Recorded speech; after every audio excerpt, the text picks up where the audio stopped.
Visų pirma, noriu prisistatyti, kad aš esu Laima, esu iš Joniškio, pedagoginės psichologinės tarnybos ir šiandieną mano pranešimo tema – skaitymo ir rašymo sutrikimo architektūra. Aš esu ir praktikė, kuri šalia pedagoginės tarnybos įvertinimų nuolat visada dirbau ir mokykloje arba darželyje. Ir šiandieną norėčiau sujungti tarsi dvi patirtis. Tai yra pastarųjų 9 metų patirtį darželyje, ikimokyklinėje įstaigoje. Ir šiuo metu, nuo pat iš tikrųjų įsikūrimo pradžios, dirbu pedagoginiai psichologiniai tarnybai. Taigi šiandien tikrai labai aktuali tema ir labai svarbi tema ir tikrai labai dėkoju už tą galimybę dalintis. Šiandieną girdėjome tokių truputėlį lyg ir prieštaravimų, kad mes kaip ir nelabai susikalbame, kad kartais naudojame ne visi vienodus terminus, tačiau turbūt tam yra objektyvios priežastis, tačiau mums susikalbėti iš tikrųjų padeda tokie tarptautiniai dalykai, kaip, sakykime, tarptautinės ligų klasifikacijos, klasifikatorius, kuriame aiškiai yra nurodyta, kokios yra skaitymo ir rašymo sutrikimo formos ir taip pat DSM-5. Iš tikrųjų, tai šitos klasifikacijos mums reikalingos turbūt tam, kad mes susikalbėtume šiame tokiame globaliame pasaulyje, nes daug vaikų yra emigruojančių, daug išvykstančių, daug parvykstančių ir tikrai kartais vaikai grįžta su vienokiomis ar kitokiomis diagnozėmis, aprašais ir mums tada tikrai daug patogiau susikalbėti ir suprasti, su kokiomis galbūt problemomis grįžo mokinys pas mus į mokyklas. Ir šiandieną girdėjau tikrai ne vieną iš kalbėtojų sakėte, kad vieni vartojame žodžius specifiniai mokymosi sutrikimai, kiti sakome disleksija ar ne. Ir iš tikrųjų, kas dirbate anksčiau, tai buvo iki 2012 metų naujosios klasifikacijos, mes, logopedai, iš tiesų turėjome tokius įvardijimus terminus kaip akustinė disgrafija, disleksija, optinė disgrafija, disleksija, ar tai audiovizualinė, tačiau 12 metais keitėsi klasifikacija ir dabar mes turime klasifikacijoje būtent pavadinimą specifiniai mokymosi sutrikimai. Ir dar 94 metais iš tikrųjų Europos disleksijos asociacija yra nurodžiusi, kad terminas disleksija yra toks kaip ir medicininis, o problema iš tiesų yra mūsų pedagoginė. Tai kilmė būtų klinikinė, medicininė, sakykime, o įveikimas, pagalba yra pedagoginė. Ir kai mes žvelgiame į disleksiją, tai turbūt reikėtų pakalbėti, kad galime ją žvelgti tarsi tokiais 3 aspektais, tai medicininiu modeliu, pedagoginiu ir socialiniu. Medicininis modelis mums ir nurodo ir išaiškina, dėl ko kyla disleksija, dėl ko žmogus gimsta su šiuo sutrikimu iš tikrųjų ar ne. Ir tai yra būtent neurologiškai grįstas mokslas. Pedagoginis modelis, psichologinis, pedagoginis modelis mums kalba apie tai, kad individo problema kyla dėl kognityvinių veiksnių ir ypatingai mes atkreipiame dėmesį į fonologinio apdorojimo trūkumus. O socialinis modelis tai iš tikrųjų kalba apie tai, kad mūsų švietimo sistema, mūsų mokyklos iš tikrųjų yra paremtos sakytinė, rašytinė kalba, todėl mes tikrai turime išmokti skaityti ir turime padėti tiems, kuriems galbūt sunkiau tai sekasi padaryti. Ir jeigu taip sąlyginai būtų galima palyginti, tarkim, tuos 2 terminus, apie kuriuos mes dabar kalbam ir tiesiog galbūt tą vieningą nuomonę priimti, tai disleksija yra apibūdinama kaip skaitymo sutrikimas, tačiau šalia to yra pažymima, kad yra ir gretutinių sutrikimų, kurie įtakoja mūsų šitą sutrikimą. Tai yra atmintis, yra erdvinio suvokimo sutrikimai ir kad disleksija, jeigu jau yra, tai jinai kaip ir visą gyvenimą tęsiasi. Tik tai su pagalbom jinai turi pokytį, gerą pokytį, būtent pritaikant įvairius ugdymo būdus ir metodus.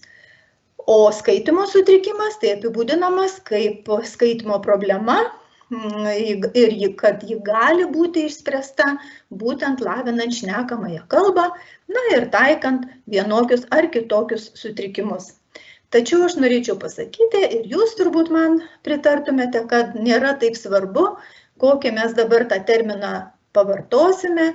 Mes žinom, apie ką kalbam, mūsų objektas yra mokinys ir mums labai svarbu dirbti kompleksiškai, tai yra, kad mes įsijungtume visą komandą, tai ir logopedas, ir specialusis pedagogas, ir psichologas, ir dažnu atveju neurologas. Skaitančios smegenys. Skaitančios smegenys iš tikrųjų yra sudėtingas dalykas, ar ne? Netgi žmogus, kai gimsta, jau turi 86 trilijonus netgi nervinių ląstelių, kur visa sistema mus valdo. Ir iš tikrųjų vaikui augant, iki 2 metų jų dar daugėja. Ir tik tai po to jau mes, tas nebegaliu pasakyti, žodžiu, optimatizuojasi smegenis ir prisitaiko prie amžiaus tarpsnių ir prie mokymosi galimybių.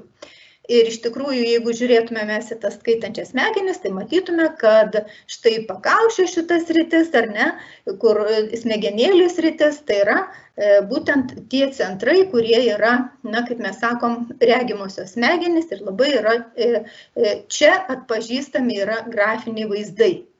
Tarkim, raidės, ar ne, mūsų konkrečiu atveju. Toliau momeniniai skilty, pailgosios smegenys, tai jau mūsų tą gautą informaciją apdoroja ir kaktiniai srity yra vadinama Broca centras, kuris transformuoja tai, ką mes pasakom motoriniu būdu. Tiesiog ištariam. Skaitančios smegenis iš tikrųjų turbūt yra, kalbėti apie jas yra naudinga ir reikalinga dėl vienos turbūt svarbiausios priežasties, apie kurias mes dabar ir girdėjom kalbant, kad vaikai negalvotų mokytojai ar kažkas dar, kas mažiau susidūrė su šiuo sutrikimu, kad skaitymo problemos gali kilti iš tingėjimo ar dar kažkokių panašių dalykų. Nieko panašaus, jeigu tai yra tikrai sutrikimas, tai yra jau neurologinis sutrikimas, dėl to mes ir kalbame apie tai, kaip svarbu žinoti, ar ne, kad mūsų smegenys iš tikrųjų yra sudėtingas labai dalykas ir kad pažeidus vieną ar kitą centrą galbūt, ar ne, arba funkciją, kada yra pažeista, atsiranda vienokie ar kitokie sutrikimai. Ir kada yra tas ar minimali disfunkcija, ar sutrikimas, tai mes jau ir galime kalbėti apie tuos sunkumus jau nebe kaip sunkumus, bet kaip sutrikimą. Kaip žinia, jeigu mes kalbėtume apie skaitymą kaip tokį procesą, tai mes puikiai suprantam, kad kiekviename amžiaus tarpsnyje yra tam tikri sensityvieji periodai, kuriuose vaikui sekasi geriau atlikti vieną ar kitą pažintinį procesą. Šiuo atveju mūsų skaitymo įgūdžiai turėtų susiformuoti apie 6-7 metus. Ir jeigu mes matome, kad mūsų vaikui, mokiniui yra ir 6, ir 7, ir 8 metai, o vaikui sekasi sunkiai labai išmokti skaityti, tuomet mes pradedame ieškoti, kurgi yra priežastis ir tuomet ieškome pagalbos būdų. Ir skaitymo ir rašymo sutrikimą aš labai norėčiau parodyti, pavaizduoti simboliškai, tarsi mes pastatytume namą. Visų pirma, namo pagrindas. Mes turime žinoti, kad skaitimo ir rašymo sutrikimą turintys mokiniai yra pilnaverčio, o kartais net ir aukštesnio intelekto. Mes turėtume žinoti, ar yra pilnavertė klausa. Ir tikrai dabar jau mažus vaikus, netgi ką tik gimusius, jau yra tikrinama klausa, tai yra labai didelis žingsnis į priekį, užkertant kelią galimom problemom. Taigi įsivertinam klausą ir dažnu atveju mes matome, kad klausa yra pilnavertė. Lygiai taip pat rega. Kadangi vaikam, kaip matysime ir kaip mes žinome, iš tikrųjų raidės ir šoka, ir sukasi ratu, ir visai kitai bėgioja, o galbūt čia yra regėjimo sutrikimas, gal yra kažkas organiškai akise pažeista ar kažkokia tai liga, galbūt geltonoji dėmė, gal dar kažkas, bet jeigu visą tą mes atmetame ir matome, kad mūsų mokinys tikrai turi pilnavertę regą, tai mums irgi yra jau toks rodiklis, kad ne regėjime problema, o kitose dalykuose. Mokiniai, kurie turi skaitimo ir rašymo sutrikimą, kaip taisyklė iš tikrųjų auga palankioje sociokultūrinėje aplinkoje, kurių namuose yra daug knygų, kurių namuose skaitoma ir visi pažintiniai procesai, tikrai vaikui visos galimybės yra mokytis, bet vėlgi matom, kad kažkas trukdo. Taigi, pažintiniai gebėjimai yra vidutiniai arba gal net aukštesni. Ir taip pat labai svarbu, kad mes namo pamate dar išsiaiškintume, kokiosgi yra sutrikimo priežastis, kad galėtume žinoti. Tam mes ir surenkame anamnezę. Ir iš tikrųjų skaitimas kaip procesas, kaip pažintinė mūsų funkcija pradeda formuotis labai anksti, dar vaikui negimus, dar esant motinos įsčiose, ir vaikas jau girdi, jau reiškia, jo klausos analizatorius yra išlavėjęs ir jis puikiai girdi ir motinos balsą, ir girdi aplinkoje esančių garsų melodiją. Ir jau ką tik gimus vaikučiui, tai tikrai atsiveria dar didesnis galimybės girdėti ir suprasti mūsų kalbą. Taigi prozodija tai ir yra būtent pirmasis laiptelis, pirmoji šita pakopa, jeigu galime sakyti, į skaitimo ir rašymo sutrikimo, skaitimo ir rašymo mokymą.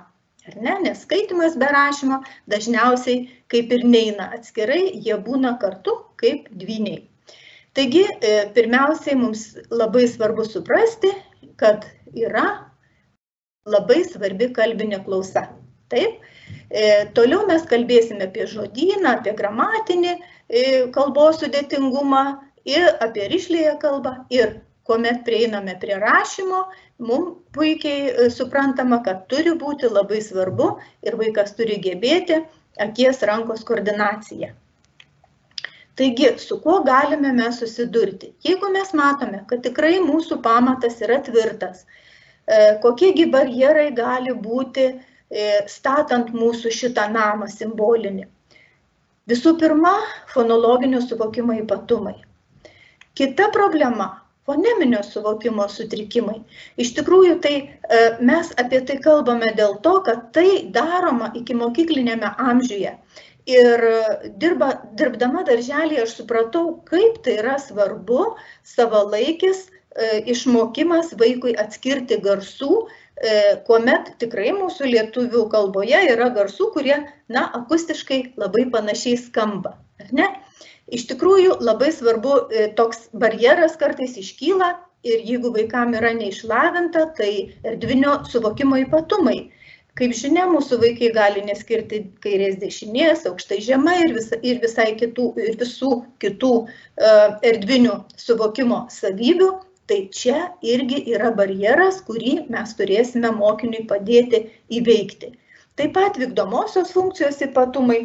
Puikiai žinom, kad vykdomoji funkcija tai yra tų aukštesniųjų pažintinių gebėjimų kontroliuojama, reguliuojama sistema ir tikrai mūsų vaikai kartais gali susidurti su sunkumais, planuojant laiką, planuojant pasisakymus, kartais susidurėme ir su veiksmų eiliškumu, ar ne, jiems sunku sustatyti, atminties problemomis ir panašus dalykai.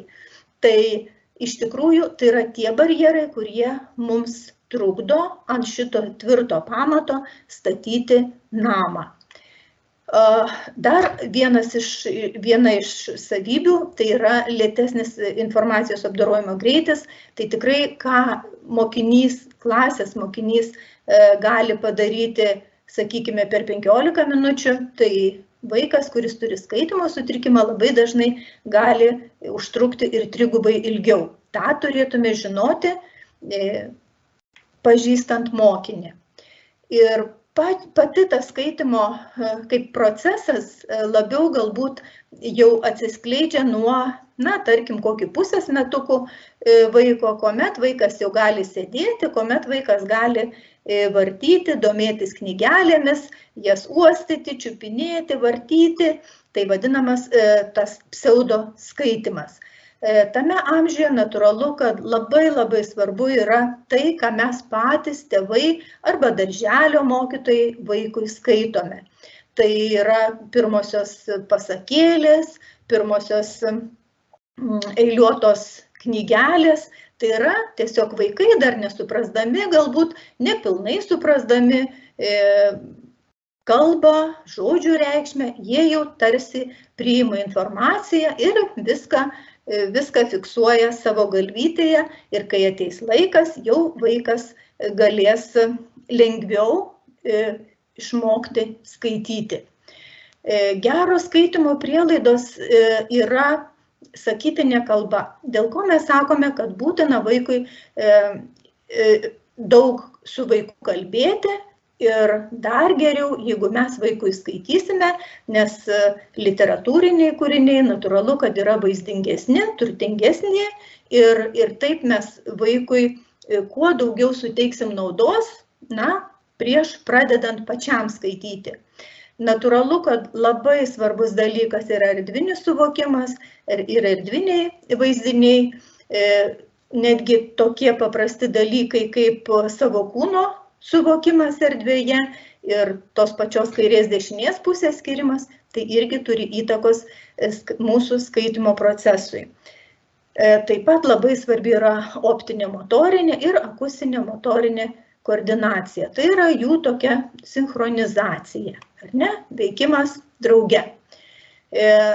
Labai svarbu, kad vaikas girdėdamas garsų srautą mokėtų juos išskirti. Tai yra tas vadinamas fonologinis iškodavimas. Ir jau vaikas po kurio laiko pradės suprasti, kad garsas turi ir formą. Reiškia susiejimas garso su forma.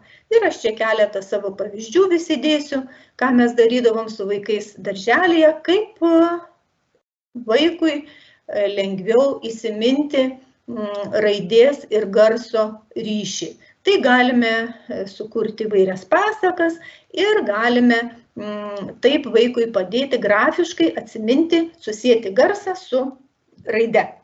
Ir tarkim apie garsą A ar ne, tai čia jau būtų toks, sakykime, vaizdinis metodas, ar ne, kaip mes apibūdinam, kaip ta raidė atrodo, tai tarkim garsas A pasistatė palapinę, o kad ji nenugriūtų, uždėjom skersinį. Ir štai vaikui tikrai yra, pakankamai vaizdžiai aišku, kaip ta mūsų A raidė atrodo. Lygiai taip pat mes galime sukurti ir pasakas, pasakojimus, kažkokius palyginimus ir su visomis kitomis raidėmis. Jei vaikui sunku perskaityti žodį, tai natūralu, kad mes pradedam, visų pirma, yra garsas raidė, bet išmokyti raides mes galim labai anksti. Tačiau daug sunkesnis žingsnis yra išmokyti skaityti skiemenimis. Natūralu, kad mes pasitelkėme įvairiausių būdų ir metodų, ir apie kuriuos girdėjome ir štai mūsų kitų pranešėjų pristatymuose. Tai įvairūs žaidimai ir Lego konstruktoriai, ir rašymas smėlyje, ir visi kiti dalykai, kurie padeda susijęti vaikui garsą su raide.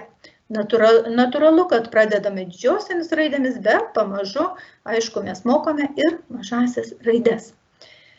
Taigi, labai svarbu, kad vaikas atpažintų, kad mes mokytume atpažinti darželyje iki tų 6 metų, kad mokytume atpažinti besirimuojančius žodžius, kad mokytume pasakyti, sakykime, besirimuojantį kitą žodį, kad vaikas suprastų, kur žodžio pradžia, kur žodžio pabaiga, kad žodžio pabaiga, tarkim, pabaigos paskutinis garsas gali būti kito žodžio pradžia. Tai čia įvairūs žaidimai ir įvairios užduotis gali būti. Ir štai čia aš pateikiau iš mūsų sukurtos vienos priemonės, kur būtent yra fonologiniam suvokimui lavinti. Tai vaikas turi išmokti skirti ne tik atskirus garsus, bet ir akustiškai panašius garsus. Tai yra labai sudėtingi dalykai ir visa tai vyksta iki skaitymo periodo. Jeigu vaikas jau atskiria atskirus garsus, tuomet mes juos diferencijuojame. Ir štai vėlgi vienas iš pavyzdžių mūsų žaidimo, kurį tikrai vaikai labai mėgsta. Tai yra ridenk kauliuką, pavadink paveiksliuką, kur vaikai mokosi žaisdami ir išmoksta atskirti painiojimų garsų grupės. Kitas dalykas, po fonologinio suvokimo mokymo vaikų, ar ne, dar neskaitimo, dar tokio pradinio mokymo prieš skaitimą, labai svarbu yra žodynas. Kuo vaikas daugiau turės žodžių savo aktyviajame ir pasyviajame žodyne, tuo vaikui seksis lengviau skaityti, jis tiesiog tuos žodžius, kuriuos supranta ir žino, tikrai žymiai lengviau perskaitys tada, kai jam ateis pačiam ateis skaitimo periodas. Ir galime simboliškai pavaizduoti vėlgi, iš ko susideda skaitimas. Skaitimas visų pirma susideda iš klausimo, iš vizualizacijos garso į raidę ir iš supratimo, ką ta raidė arba tas žodis reiškia. Kasgi trukdo? O trukdo vėlgi mums labai dažnai tai, kad vaikas sako, sunku skaityti. O kodėl sunku skaityti? Todėl sako, kad raidės tarsi šoka, tarsi sukasi, apsikeičia vietomis. Dar trukdo ir sunku jiems rašyti, kadangi vaikas, jeigu turi optinio suvokimo sutrikimo, ypatingai sunku vaikui bus užrašyti ir atskirti optiškai panašias raides. Taip pat vaikas išgyvena natūralu sunkias emocijas. Na, jūs tikrai, kaip ir minėjote prieš tai pasisakiusiai, kad kartais vaikas jaučiasi bejėgiškai, tai irgi trukdo. Vaikam sunkumas yra ir prisiminti eiliškumą, tai čia ir pradedant abėcėlę, toliau, sakykime, gali būti ir matematiniuose gebėjimuose, ir skaičiavime, ir daugybos lentelėje. Tai štai visi šitie dalykai mokiniui, mūsų vaikui trukdo, ar ne? Ir ką mes galime padaryti, tai mes turime tiesiog vėlgi pradėti nuo pradžios, nuo to pradžiamokslio, kad vaikas galėtų išmokti skaityti. Visų pirma, mes turėtumėm turbūt pagalvoti apie tai, kad išmokyti garsus, kurie yra aplinkoje, ar ne? Toliau mes išmokome garsus jungti į skiemenis. Ir jau čia prasideda ta vadinama ortografija. Jeigu vaikas neturi sutrikimo, tai jungti į skiemenį jis be didelių sunkumų sugeba 6–7 metų. Tačiau jeigu vaikui sunku tai daryti, tai mes tiesiog galime jam palengvinti. Galime skiemenį surašyti skirtingą spalvą. Prieš tai galbūt netgi suplojant, išploti tiek kartų, kiek sakykime, šitas žodis turi skiemenų. Tai ortografija ir prasideda nuo skiemenavimo ir iš skiemenų susidedančių žodžių. Prieš tai, kaip minėjau, būtinai neverbalinių garsų atpažinimas turi būti, foneminis suvokimo lavinimas, atpažinti garsus pagal aukštumą, pagal balso tembrą, balso jėgą. Visos šitos pratybos mums padės ateityje skaitimo ir rašymo procesui. Toliau yra kitas žingsnelis, tai yra morfologija. Nors vaikas dar mažas, aš čia kalbu iki 6 daugmaž metų, prieš mokyklinį amžių, jis tikrai nežino, kas tai yra žodžio šaknis ar ten žodžio galūnė, bet jisai savo aplinkoje, kurioje tėvai ir auklėtoja, turbūt, mokytoja ar ne, darželio kalba, skaito, jisai jau supranta, kad yra daug žodžių, kurie tarsi pasikartojantis. Pavyzdžiui, saulė, saulelė, saulutė, pasaulis, ar ne, visur kažkas pasikartoja. Arba imkim kokį veiksmo žodį, eiti, pereiti, įeiti, pereiti ir panašus dalykai. Tai čia jau vaikas mokosi, girdėdamas, klausydamasis šnekamosios kalbos pirmųjų morfologinių gebėjimų. Ir aišku, įsijungia sintaksė, kuomet atsiranda jau ne tik žodžiai, bet atsiranda ir sakiniai. Ir paskutinis žingsnelis, ką prieš skaitant, apie ką reikėtų dar pakalbėti, tai yra apie tai, kad skaitome vaikui tuos tekstus ir vaikas jau pats, jeigu geba ar ne perskaityti, tai jis turi suprasti tai, ką skaito, turi suprasti, ką reiškia kiekvienas žodis ir turi suprasti, jeigu jau kažkoks tekstukas ar istorija, tai turi suprasti, apie ką jis yra. Ir iš tikrųjų, čia jau padeda mums įvairūs klausimai iš teksto, galime pasiremti iliustracijomis, galime pasiremti atraminiais žodžiais, ir taip mes išanalizuojame ir suprantame tai, ką mes perskaitėm. O jeigu jau kalbam apie rašymo procesą, tai rašymo tokie pagrindiniai kaip ir etapai. Tai yra, aš turiu žinoti, aš turiu norėti, ar ne, tai daryti ir jau eiti su konkrečia užduotimi. Kad pradėti rašyti, irgi labai svarbus tie pradiniai logopediniai dalykai, tai yra žodžio garsinė analizė, skiemeninė žodžio analizė ir tai, apie ką mes kalbėjom, kad ir fonemą susijęti su grafema ir labai svarbi yra motorinė rašymo veikla ir kinestezinė bei vizualinė kontrolė. Taigi mes matome, kad rašymas ir skaitimas yra tikrai daugialypis procesas ir kur reikia suvokimo metu mums atpažinti kalbos girdimųjų procesų analizę atlikti, kaip mums garsą išgirdus, kaip garsas transformuojasi į vaizdinį ir tai yra tikrai labai sudėtingas procesas, dėl ko mes sakome, kad tai yra neurologiškai labai sudėtingas procesas. Kaipgi galime mes padėti? Taigi įsileiskime mes pro duris pagalba. O pagalba tai yra vaikui alternatyvūs skaitymo ir rašymo būdai, struktūruotas vaizdinis mokymas, kuris tikrai ir skaitimo ir rašymo sutrikimo turinčiam vaikui yra labai svarbus.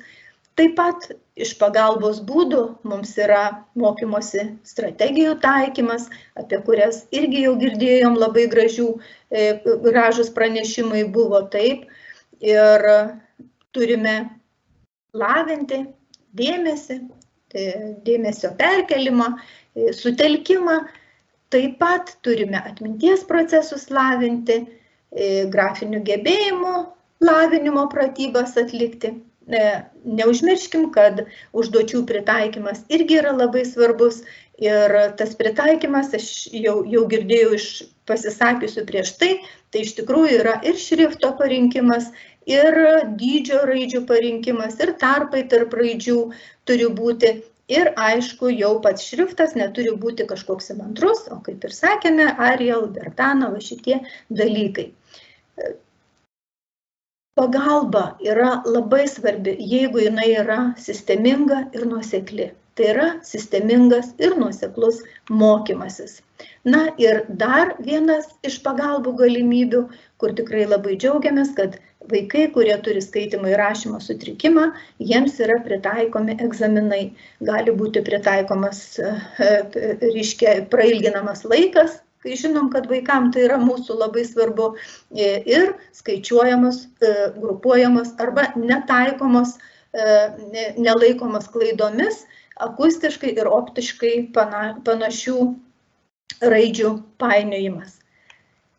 Ir iš tikrųjų pabaigai noriu pasakyti, kad ir kokie sutrikimai sunkus būtų, ar sunkesni, ar lengvesni, visada mes turime savo name ir langus, pro kuriuos mes galime vaikams pateikti, kad tikrai nėra beviltiška niekada, kad yra daugybė žmonių, kurie turėjo šitą sutrikimą, tai čia galim prisiminti ir tiesiog žymiuosius mūsų ir Albertą Einšteiną, ir netgi Hansą Kristianą Anderseną, ar ne, ir Voltą Disnėjų, ir žymiuosius verslininkus, ir milijardierius, kurie būtent buvo, disleksikai.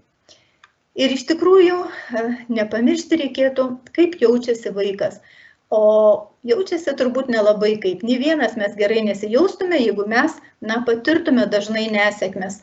Todėl labai svarbu, kad mūsų name būtų vietos ir vaikų emocijų pažinimui, ir savivertės stiprinimui, ir kad gebėtume motyvuoti vaikus, ne už galutinį galbūt rezultatą, bet už pastangas galime motyvuoti, kad mes įvertintume vaiko pastangas ir vaikas pats save gebėtų įsivertinti. Ir tik tada natūraliai ateis ta tokia visavertė vaiko komunikacija. O dėl jausmų, emocijų, sunkių emocijų ir jausmų pažinimo, tai aš irgi esu tokią priemonę išleidusi, kurią irgi naudoju savo darbe. Ir vaikams, labai tinka ir patinka. Tai štai mes ir pastatėme, tokį namą, iš kurio susideda mūsų skaitymo ir rašymo sutrikimas. Ir gera žinia yra ta, kad visada yra šviesus langai, visada turime pavyzdžių, visada turime pagalbų. Ir tai, ką šiandien girdėjau, tikrai mane nuteikia optimistiškai. Aš nežiūriu į mūsų Lietuvos situaciją pesimistiškai, nes tikrai matau, kad daug jau mes žinom ir daug dar sužinosim. Ir tikrai turime visas galimybės vaikus mokyti ir jais tikėti. Tai ačiū uždėmesi.